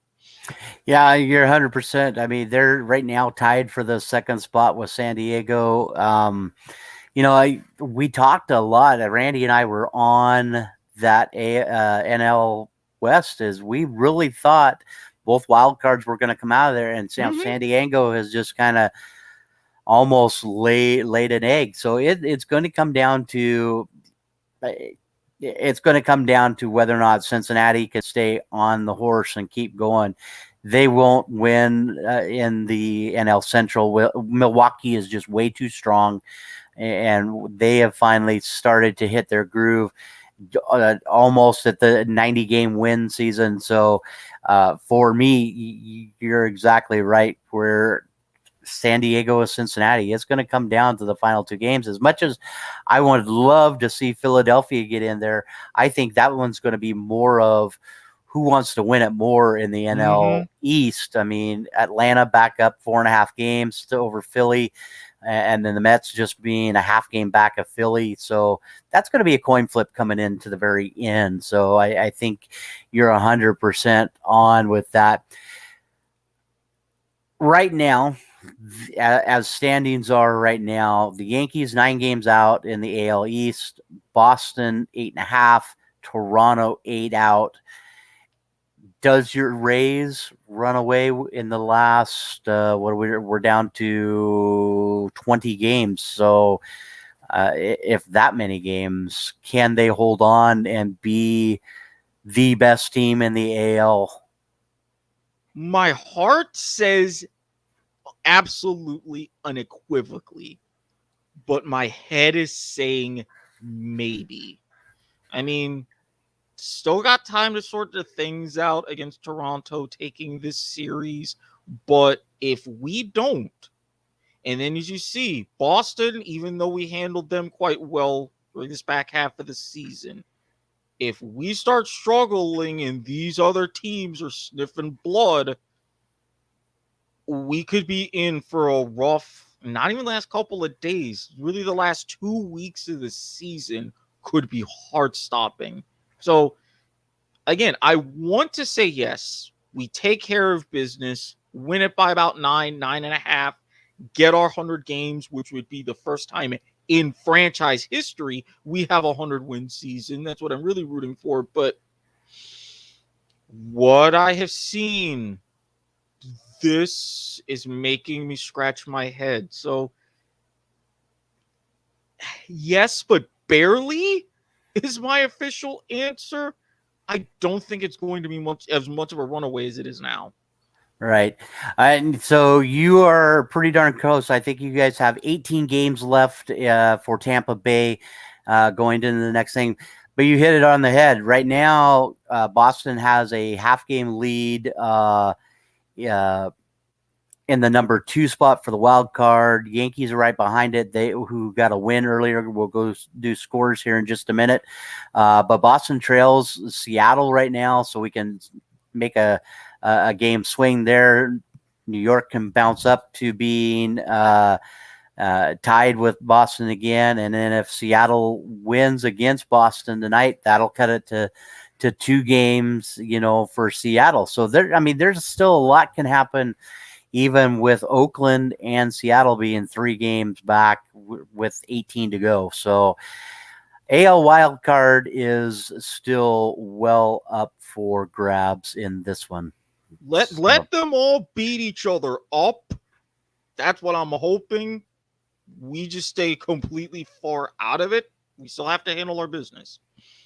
So make sure you do check out the power rankings on the R&R Sports Report. Randy's rankings for this week. He has the Chicago White Sox in the 5th spot, Milwaukee Brewers 4, the Los Angeles Dodgers 3, the Tampa Bay Rays 2, and the San Francisco Giants 1. Him and I have just one team different. I still have Houston sitting around just barely ahead of the Chicago White Sox, but Milwaukee in the 4th spot. I do have the Rays. As much as I love your Rays right now and what they're doing, I do have them in the 3 spot just because the NL West is a strong division. I get it completely. I take no offense. NL West, it's still 3 horse races, you said. We're not doing ourselves any favors. I get it entirely. No hard feelings. So we did talk at the top of the hour. Do you have a player from last week that stands out for you for player of the week in the MLB? I'm trying to remember his name, but he joined with Hader on that combined no-hitter for Milwaukee. Burns. Yeah, that's the one. I saw that performance and I was like, even though we're in double-digit no-hitters for this season, but going 8 strong in, 14 strikeouts? I think, I think you're 100% on that. Yeah, because Hader came in, got the last 2, and they had mentioned the 16 strikeouts combined were the 3rd most in a no-hitter behind Ryan and Scherzer, each having 17. And I'm thinking, wow, even though we've talked about everything going on with the style of baseball, fanning 14 in 8 innings, in my mind, is still something to really look at. So kudos to Burns for pulling that off and Hader finishing the job. Yeah, Corbin Burns does pick up the win in the 1 game he does pitch this week. 8 innings, like you said, only walked 1, struck out 14, and having a whip of 0.13. So great pick there. Yeah, it's perfect through 6 as well. Yeah, perfect through 6, 100%. I'm going to lean just the other guy just because give me Max Scherzer. We talked about him revitalizing his career out there at LA. In his 2 games he pitched this week, 2-0, 16 innings pitched. He gives up just 7 hits, 1 only on Sunday, and no earned runs on Sunday, striking out 22, and almost having, on Sunday pitching 8 innings, giving up 1 hit, striking out 9. He has just seemed to be automatic. Could he be, I'll pose this question to you, could he be the NL Cy Young if it was to end today? I honestly think so. I really do. And as much as you had like someone, even in that same division as Snell early on, what Scherzer for getting out of Washington coming to the Dodgers has done with high expectations, no less. Coming into that dogfight, having won a World Series himself, this is more like the Scherzer we really saw going back to his days in Detroit. That's scary, and that's Cy Young worthy. Yeah, 100%. I really like that. How about a game of the week for you? Normally we break it up to, excuse me, first of the week and the weekend series. Give me a series we need to watch for.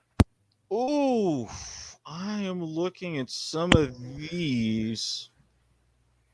Oh, this one is intriguing. Cleveland and Minnesota, because even though the White Sox are just trying to do their thing, Tony La Russa coming back, trying to run away with the AL Central.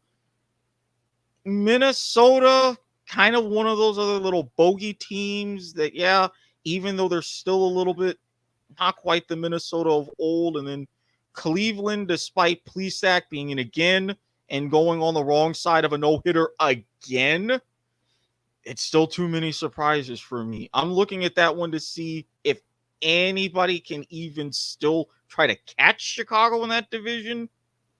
This would help decide that. Mm-hmm. Yeah. So early series for me has to be the Boston-Seattle. There's lots of fighting going on for that AL wild card right now. Seattle's still scraping to try to be in there. Boston holding on to the half game in the second spot. You know, right now Toronto has got the number one wild card wrapped up. So give me that matchup. That's a Monday through Wednesday series. On the weekend, it's got to be, for me, it's got to be the two leaders, the NL East against the NL West. It's got to be the Braves against the Giants, as the Braves travel out to the Giants and take on, it's a big series that Atlanta almost has to win to almost secure that spot in against Philadelphia and the Mets, who still are really not out of it. They still get a chance. Yeah, it's one of those. I'm going to be paying attention to that weekend series as well, especially because not only the Braves distancing themselves from the Phillies and the Mets doing the East, they pull that off. How are they going to be in the mix as far as playoff seeding? Is that's really going to come down to that too, especially if it really comes down to, okay, you versus Milwaukee, you want home field because you're not going up to Milwaukee really taking a couple of games that easily. So that's definitely one to keep an eye on. How about a couple of score updates? And let's start in the NL East. The Nationals lose to the Marlins. Your Marlins 3-0 in that one today. Also, the Mets are losing bottom of the ninth, 7-0.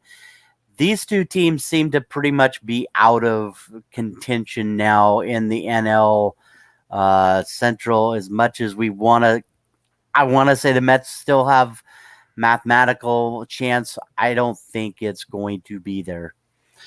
A couple other score updates in earlier action. The Blue Jays knock off the Rays 8-1 in a makeup game for the Yankees and Twins. The Yankees win that one in 10 innings, 6-5. In the top of the second, the Dodgers lead 3-1 over the Diamondbacks. Top of the fourth, the Giants lead the Padres 5-1.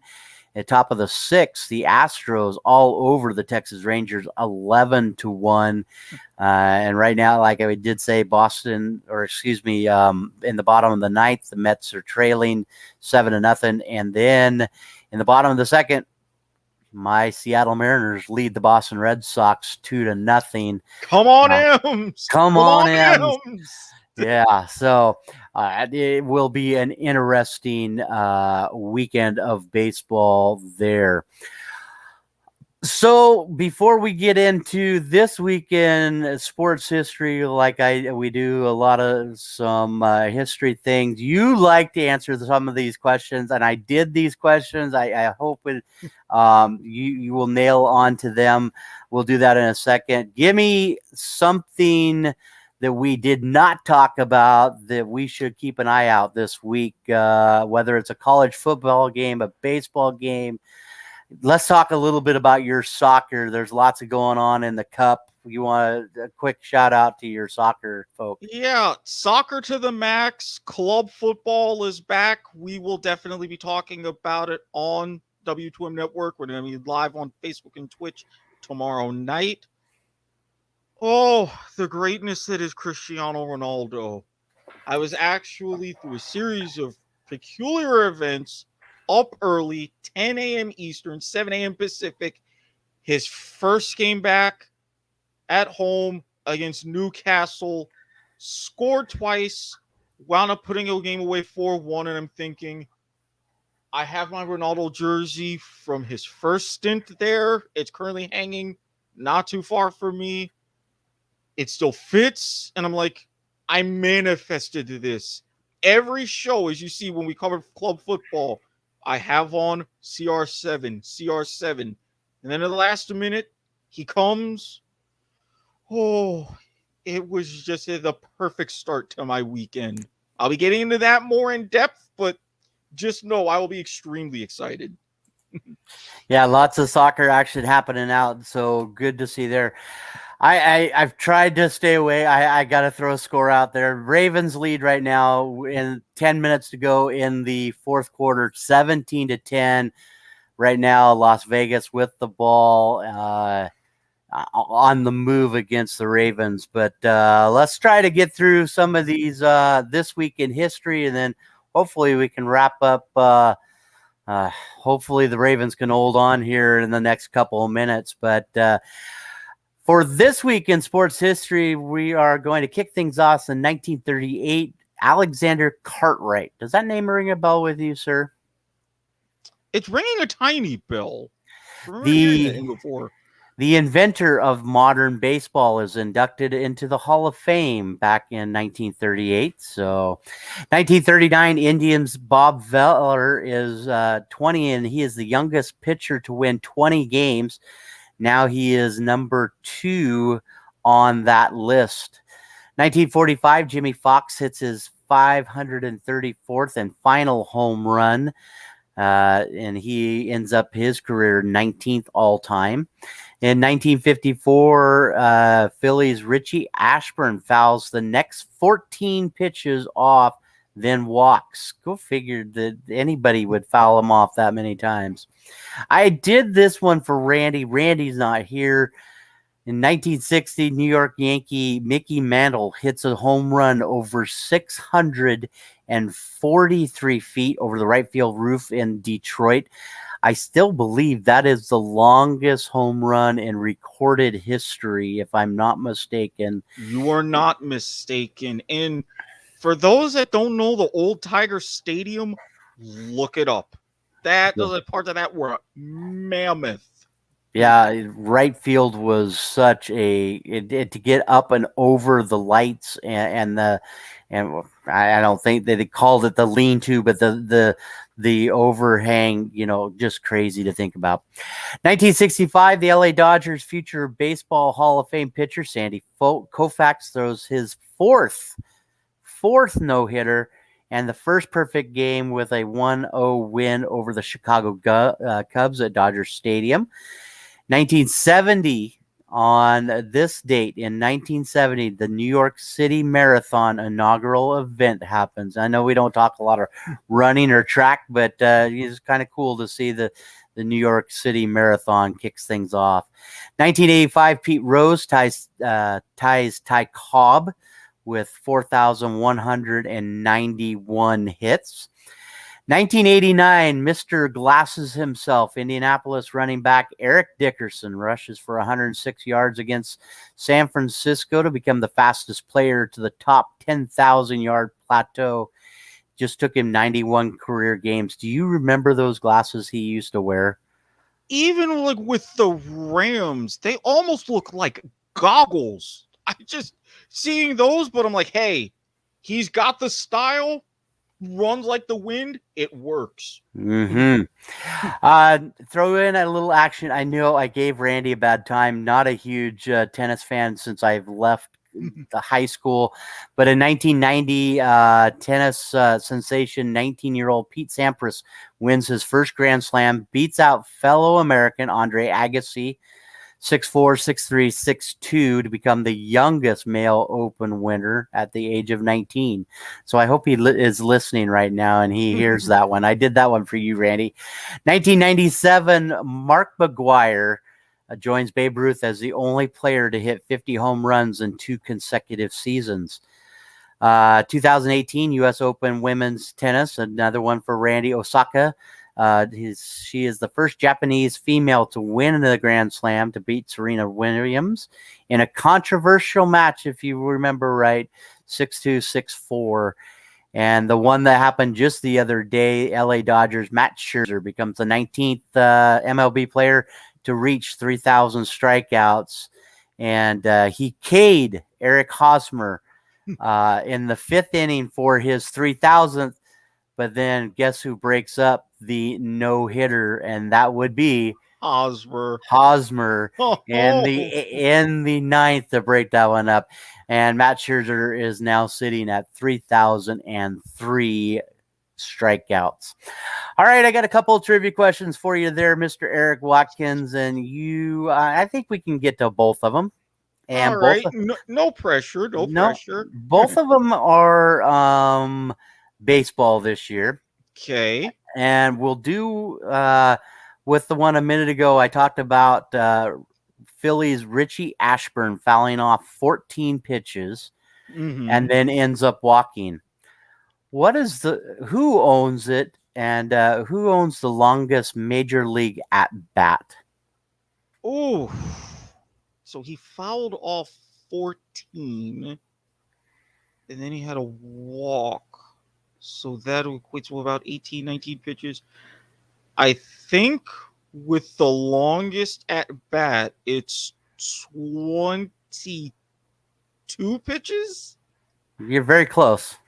21 pitches. 21. I was good. I knew it was somewhere either 21 or 22. Doing like the math in my head. Who owns it? Oh.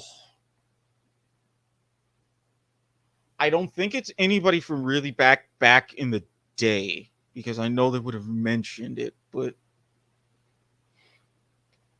who lately would have fouled off so many pitches?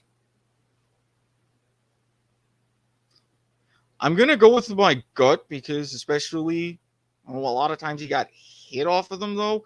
Biggio? No, you were close. It was only a few years ago. It's actually Brandon Belt. In 2018, he had 21 pitches, ended up flying out, but it is also the longest timed at bat at 13 minutes. So it's crazy. The other one, I'm going to throw it out there. We did talk about Bob Feller was the youngest to get to 20 games. He is not the youngest anymore. Who is the youngest 20-game winner in Major League Baseball history? The youngest. He beats Bob Feller by 1 month. Oh.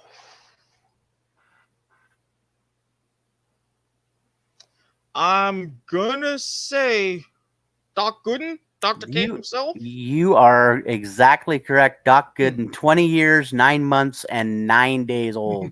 So great job there, Mr. Erik Watkins. I had to redeem myself at some point with a trivia question. You did. You got him great.